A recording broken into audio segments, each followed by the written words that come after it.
กราบสวัสดีนะคะกราบสวัสดีFCทางช่องของสงกรานต์นะคะมื้อนี้จะมีแนวทางของพอเซียนผาสุก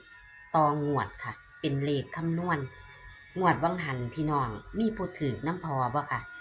เลขก็บ่หลายหางเด้ค่ะงวดวังหัน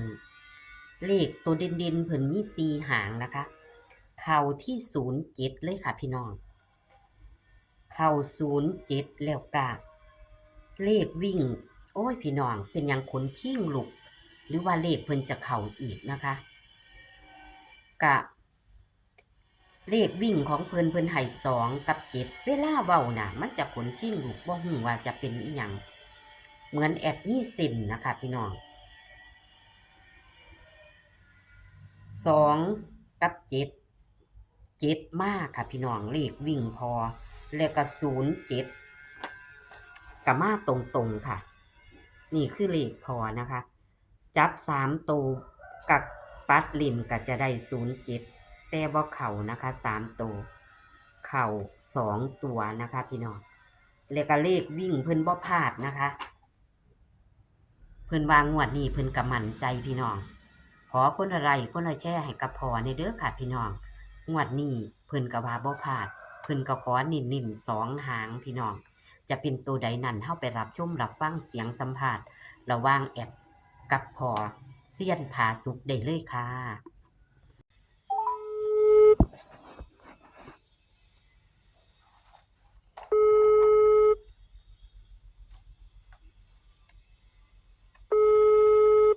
สวัสดีครับค่ะสวัสดีค่ะพ่อเป็นยังไงเนาะแอดว่ากันเนาะค่ะการโอ้ย มัน ว่าสิซื้อบ่ได้ซื้อแม่พ่อเอ้ยเสียดายอยู่07ก็อยากซื้อแต่ผมก็ซื้อบ่ได้ดอกแอดเพราะว่าคันซื้อนั่นเลขรู้แต่ว่าผมหมดปัญญาดิเอา สุด นะ ยอดอยู่ค่ะ สุดยอดอยู่มากงวดแรกกับปังเลย ผมก็คิดว่ามันจะเข้าอยู่แล้วล่ะ เพราะว่าคันผมซื้อนั่น เข้าตัวเน้นอีกตั้งหากค่ะ พี่น้อง ใต้เลขสิออกผมก็เขียนไว้อยู่ได้ตัวเลข3ตัวเพราะว่าถ้ามันหลุดตัวนั้นตัวนี้สิมาแทนมันสิเป็นจังซี่นะแต่ว่าคันที่โทรไปหาแอดก็เลขของเขาให้กันเทื่อเดียวนึงบัดนี้มันยังบ่ทันรู้ทิศทางของมันนั่นนะจักมันสิเข้าบ่เข้าผมก็บ่มั่นใจเนาะ ค่ะ นี่ละว่าจะเอาเบิ่งสักก่อนก็ออกมากันแม่นอยู่ จ้า เลข3ตัวเข้าเต็มๆอยู่ อืม เดี๋ยวนี้ผมก็เฮ็ดไว้ให้แอดแล้วล่ะก็ลองเบิ่งเป็นงวดที่2เนาะ ค่ะ เป็นงวดที่2ของวันที่1มีนาเด้อ ค่ะวันที่1มีนาค่ะ แต่ว่าเลขวันอาทิตย์งวดนี้น่ะมันสิอาจจะแปลกไม่จังน้อยเพราะว่ามันไปออกทางแดนเนาะออกสัญจรเนาะ ค่ะ มันเลยเอาสูตรคำนวณของต่างจังหวัดของสัญจรมาคำนวณเฮ็ดยากเติบอยู่ เป็นจังซั่นติพ่อ เอาถามแน่สูตรคำนวณนี่มันบ่คือกันบ่ค่ะบ่ได้ว่า มันก็บ่ คำนวณ คือ ไปเลยบ่ สูตรของอาจารย์ไปอาจารย์มันเนาะ ม ผมนี่มันสูตรของต้นตำรับมันนั่นเพิ่นเว้าให้ฟังน่ะว่าผู้คิดค้นตำราขึ้นมาน่ะมันคนมือเดียว ค่ะ นับเพิ่นก็เลยนับข้างเดียวมันก็เลยเป็นเลขทับกันที่ผมเว้าเลขคู่กันนั่นนะแอดเอายกมือข้างเดียวนับเนาะเฮาก็นับ1 2 3นับ1แต่นิ้วโป้พี่ละไปเนาะ ค่ะ ไปก้อยมันสิเป็นเลข5อยู่นิ้วก้อยหั่นมันเป็นเลข5อยู่นิ้วก้อยครับอันสินับต่อมันบ่มีนิ้วนับบ่นะเพิ่นเลยกลับมานับนี่มาให้นี่บ่เลขกันบ่นิ้วโป้เป็นเลข1นี่นะมันเลยเป็น6 จ้า เป็นเลข2ก็เลยเป็น7จังซี่นะเพิ่นเลยว่าเป็นตัวคู่กัน ค่ะ ของเพิ่นมันแต่ละอาจารย์บ่คือกันเด้เด้ยตำ ก็ รา ฟังเอาเด้อพี่น้องเอาก็ขอเว้าจักหน่อยเนาะค่ะเพราะว่ากะเลขพอผาสุกนะคะ พี่น้องพอเซียนนะคะผาสุกนะคะ บ่มูลอีหลีบ่ทุ่มเทอีหลีน่ะคือบ่สำเร็จเป็นหยัง กะมางวดแรกนะคะ เข้า07เลยค่ะ พี่น้อง เข้า07เลยค่ะ ต ของวัน ร ที่ งๆเลยค่ะ เอาอีกกันละแต่เด้อข่าวแท้แน่นอน อ๋อ งวดนี้ก็เลย ข่าวแน่นอนคาดว่าเด้อ ค่ะ คั พ่อเฮ็ดแล้วพ่อฝันดีบ่หรือจังไดคะ มันก็ผมก็สวดมนต์ขอพรนำสิ่งศักดิ์สิทธิ์เบิดทุกแนวนั่นล่ะ ม ก็บ่ค่อยนั่นดอกลางเทื่อก็ตื้อความฝันบ่ได้ ค่ะ งวดวังกี้นี่ก็วังขึ้นก่อนสิเลขสิออกก็ฝันอยู่น่ะฝันว่าได้ปูได้ปลาหลาย อืม ก็ ค่ะ เลข ครับ เขา แต่ว่าเอาดอก แต่ว่าในความรู้สึกว่าเป็นของเจ้าของอยู่น่ะน้ำเดินน้ำมันน่ะมันบืนจังมันหยังละป่าเนาะ ค่ะ ก็เห็นเท่านั้นล่ะในความฝันก็บ่แปลเป็นเลขเป็นหยังดอก เพราะว่ามันเป็นเลขคำนวณมันก็บ่ค่อยมีเส้นปานใดเด้ อ๋อค่ะ คันแม่นผมมีเส้นแน่ก็แฮงสิจับเลขเขาดี แต่เลข เนาะ ที่ ป เป็น ระก มา อบ นี่ กัน อืม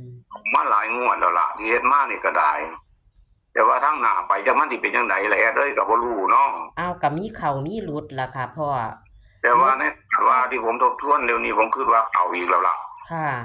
เหตุการณ์ว่าจะเข้าอีกแล้ว โอ้ยก็ดีแล้วค่ะ ให้พี่น้อง FC เพิ่นได้รวยนำให้มี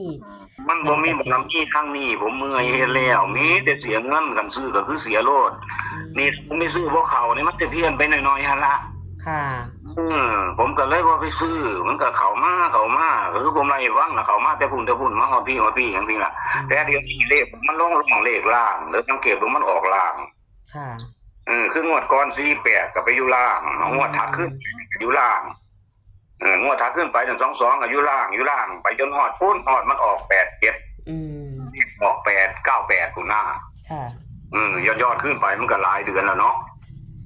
วันนี้ก็มันก็ล่างมาจนฮอดงวดนี้แหละ อืม แต่ว่าเลขบนผมจับนั่นก็จับถืออยู่แต่ว่า มันก็หลายตัวบัดนี้มันก็บ่กล้ายืนยันในใจหั่นนะ ค่ะ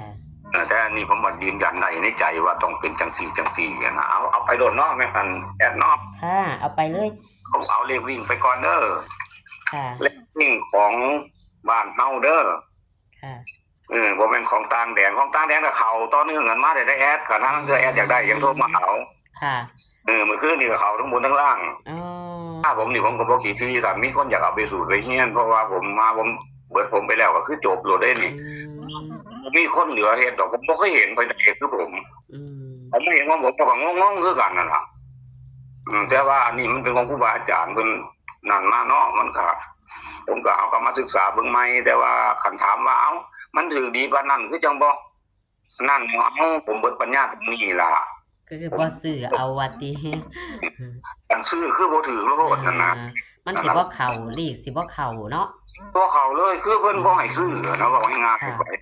ดีแล้วล่ะค่ะ เดี๋ยว เป็น F ก็เลย เดี๋ยว ว่า FC เพิ่นเห็นใจเพิ่นถูกนำดูๆเพิ่นก็สิมีน้ำจิตน้ำใจให้ดอกค่ะ มันก็อยู่นำ FC พุ่นล่ะเพิ่นสิทำบุญต่อหรือนั่นน่ะก็แล้วแต่เพิ่นดอกอันนั้นผมก็บ่ได้หวังหยังดอก ค่ะ เพราะว่ามันมีแนวดีๆอยู่ก็เลยเอาให้ผู้คนมีบุญหลายกว่าสักทีสะดอกหาลังเดือเพิ่นได้เพราะว่าผมนะครับไม่ได้ซื้อกับรุดโลดอ่ะ อืม เป็นจังซั่นเด้แม่แต่ของไทยของลาวแม่นหมดผมเรียนเบิ่งเบิดล่ะ ที่ผม จน ดวงตัดดวงตัวนี้เนาะค่ะเนาะ ไปหาครูบาอาจารย์ผู้เพิ่นมีอันเบิ่งลักษณะคนแนวเพิ่นก็ท่วงโลดอย่าไปเฮ็ดบ่มีโชคทางนี้เพิ่นว่าต้องทุกอย่างต้องบุกบันเอา ค่ะ อาศัยผู้อื่นบนมิตรภาพอาศัยผู้อื่น ค่ะ อันนี้ผมก็เลยว่าเอาออกให้ FC เพิ่นหาลังเทื่อเพิ่นมีโชคมีบุญหลายกว่าผมเพิ่นอาจจะมีโชคเนาะ ค่ะ ก็ยังดีกว่าเจ้าของเก็บงามไว้นะแอดเอาไปต่อเลยเนาะวิ่งเด้อวิ่ง3กับ8เด้อเดี๋ยวนี้เด้อ จ้า ของวันที่1มีนาวันอาทิตย์เด้อแอดเด้อเขาจะออกสัญจรที่สมุทรปราการผมเห็นว่าจังซั่นผมเบิ่งใน YouTube ค่ะ วิ่ง3กับ8นี่มันเสมอกันเด้อแอดเด้อ3กับ8นี่ กันสิระบุว่าเอา8ละกับ3กันเก่งคือกันเพราะว่ามันสูตรของมัน ค่ะ มันมานับกันได้บ่ค่ะ มีสิทธิ์เด้38ก็มีสิทธิ์เป็นไปได้ มันกอดข้อมาได้แม่นบ่ค่ะ ใช่เพราะมันเป็นเลวิ่งตัวคู่กัน ค่ะ ค่ะ ค่ะ บัดนี้จับคู่39แล้วก็85แล้วก็30 80 36 86นี่4ชุดนี่ล่ะโอ้ย6ชุดแม่บ่แม่น4ชุดว่าผิด6ชุดเดี๋ยวนี้ผมสิเอาตัวกันให้จัก2ชุดเด้อ ค่ะ หาลังเทื่อเพิ่นไปจังซั่นเนาะ ค่ะ เอา33ตัวนึงเพราะว่าเลขผมมันมี06อยู่แต่ว่าผมบ่ได้จับ06ให้ พอบ่ได้เอา06 เออ ตัวกันนี่มีแค่มีจักโตวก็พอตัวกัน 33กับ23มี2ตัวเนาะ แล้วก็เลข3ตัวก็มี785ตัวนึง เจ็ดตัวหนึงตัวหนึงก็036 036ตัวที่3ก็380เอาเท่านั้นล่ะ380 380เท่านั้นล่ะ ตัวเน้นเด้พ่อตัว39กับ85เด้อแอดเด้อกันเพิ่นเงินหน่อยเพิ่นซื้อ2ตัวนี่ล่ะให้เพิ่นกลับเอาแน่85มักอยู่ค่ะให้เพิ่นกลับเอาแน่แต่ว่าตัวที่มันลังเทื่อมันอาจจะไหลไปเป็น9ผมบ่ได้จับใส่ไว้ให้คือ95ไหลไป9เด้อยันมันเป็น95แล้วก็ตัวสำคัญมันอีกอันนึงถ้ามันไหลไป9มันมีสิทธิ์เป็น90นำนะมันก็ให้พิจารณาเอาอันนั้นถ้าผมสิจับให้มันก็จะไหลไปได้ซี่อันนี้คือเอาตัวเนื้อแล้วเด้อเอาตัวเน้นๆนี่แหละค่ะตัวเน้นๆแล้วคือถ้าเพิ่นเงินหน่อยก็เพิ่นซื้อ39 85 2ตัวนี่ล่ะถ้า0มามันก็สิมาใส่ตัวที่ผมจับไว้ให้นี่ล่ะมันจะเป็น03หรือ80นี่ล่ะเพราะว่า3กับ8มันเป็นตัวเดียวกันแล้วอันนี้คือการเนี่ยตัว36นี่คือกันแต่ว่าผมบ่ได้จับ30ให้ผมมาจับเป็นเลข3ตัวให้เด้อ0กับ6เด้อค่ะเพิ่นเอา60อยู่ก็ให้เพิ่นซื้อเอาในหั่นล่ะโลดเพิ่นตัดเอาบัดนี้เพิ่นตัดเอาเพราะว่ามันก็คันกระจายไปมันก็จะหลายได้เพิ่นรู้จักอยู่ดอกค่ะเพิ่นมักเพิ่นสิตัดเอาดอก FC เพิ่นก็ได้ดอกขันมันบางงวดก็อาจจะได้หน่อยกว่านี้ให้ผมนั่นไปเรื่อยๆก่อนเนี่ยเดี๋ยวนี้มันเป็นสมุดประการเด้อผมหารหัสจังหวัดเพิ่นบ่งจักรหัสจังหวัดเพิ่นว่าตัวใดผมจะเอามาเทียบกับเลขอันนี้เบิ่งซั่นเนาะหนูก็บ่จริงค่ะทางหมู่นั้นมือน้อยเนาะเดี๋ยวจังสิผมจึงสิมีก๊อก2ให้อีกเนี่ยเด้อมีก๊อก2ก็ดีค่ะพ่อมันล่ะนี่3985นี่ล่ะ2ตัวเนี่ยตัวเน้นๆของผม3985นี่เนาะเอาทั้งเบิดทั้งมวลก็ตัวนี้เด้อค่ะขออยู่ดีคุณพ่อเด้อค่ะที่ให้แนวทางนะคะเอาจังได๋ก็ขอให้โชคดีสู่ผู้ทุกคนสวัสดีครับขอให้โชคดีครับสวัสดีครับ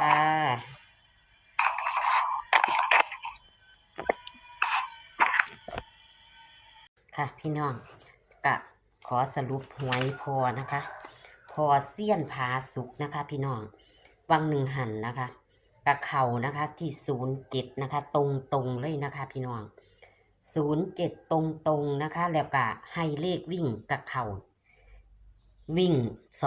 2กับ7เข่า7เด้อค่ะพี่น้องอ้าวบัดนี้ก็เพิ่นก็ให้มาจังสี่ค่ะพี่น้องเลข6คู่นะคะพี่น้องพอมีตัวกันนำนะคะพี่น้องตัวกันแต่พอนิ่นก็คือนิ่นกับ853539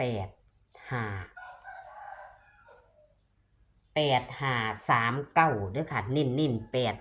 8539นะคะพี่น้องนิ่นเลยงวดวังหันกับเข่าที่ตัวนิ่นนะคะพี่น้องเข่าที่ตัวนิ้นของพ่อเลยคือ07นะคะพี่น้องให้เลข3ตัว307นะคะตัดลิ้นกับเข่า07เลขวิ่งกับเข่าที่7นะคะพี่น้อง2ตัวมาตัวนะคะให้2กับ7มาตัว1นะคะพี่น้องคลิปนี้ก็โชคมันกับพอเสี้ยนผาสุกนะคะพี่น้องงวดประจำวันที่1มีนาคม69นะคะพี่น้องอย่าลืมนะคะขอคนละไลค์คนละแชร์นะคะให้กับพอเสี้ยนผาสุกหรือว่าเป็นกำลังแรงใจให้กับพอในเด้อค่ะพี่น้องคลิปนี้ก็ขอสวัสดีค่ะโชคมันค่ะ